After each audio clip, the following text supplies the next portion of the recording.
Samantala, nagbigay pugay ang Kaugnay Division sa pagbisita ng dalawang mataas na opisyal ng Philippine Army sa Fort Magsaysay. Sa kanilang pagpunta, isinagawa ang isang strategic consultation meeting upang talakayin ang mga mahahalagang usapin sa seguridad. Layo nitong palakasin ang koordinasyon at strategic planning sa pagitan ng mga leader ng Army. May ulat si Crisel Edrada.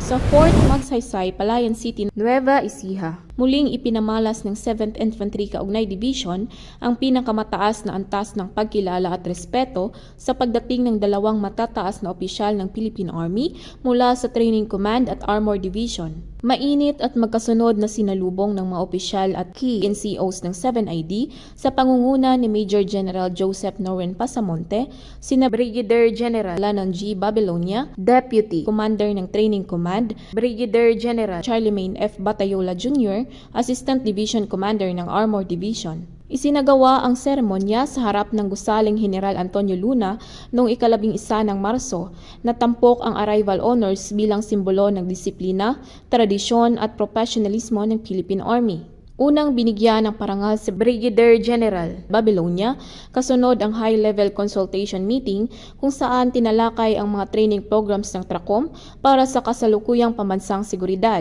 Sumunod naman na sinalubong si Brigadier General Batayola Jr. ng arrival honors na sinundan ng strategic meeting hinggil sa interoperability ng Armor at Infantry Divisions bilang hakbang para sa mas pinahusay na koordinasyon at kahusayan sa operasyon sa field. Pagkatapos ng mga seremonya, naganap ang magkasunod na high-level strategic consultations meeting sa pagitan ng mga opisyal ng dibisyon at panauhing general.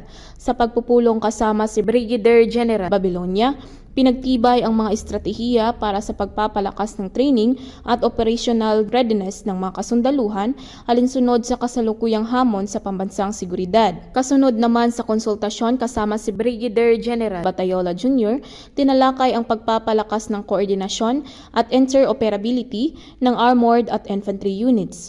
Isang kritikal na hakbang upang matiyak ang kahusayan, kakayahan at kahandaan ng mga units sa anumang operasyon. Ang magkasunod na arrival honors at strategic consultations ay malinaw na patunay ng mataas na antas ng pamumuno, profesionalismo at strategic foresight ng Philippine Army na nakatuon sa kapayapaan, seguridad at kahusayan sa bawat misyon. Mula rito sa Fort Magsaysay, Palayan City, Nueva Ecija, ako si Crisel Edrada, ang inyong pamilyang kaugnay para sa matatag na hukbong katihan ng Pilipinas.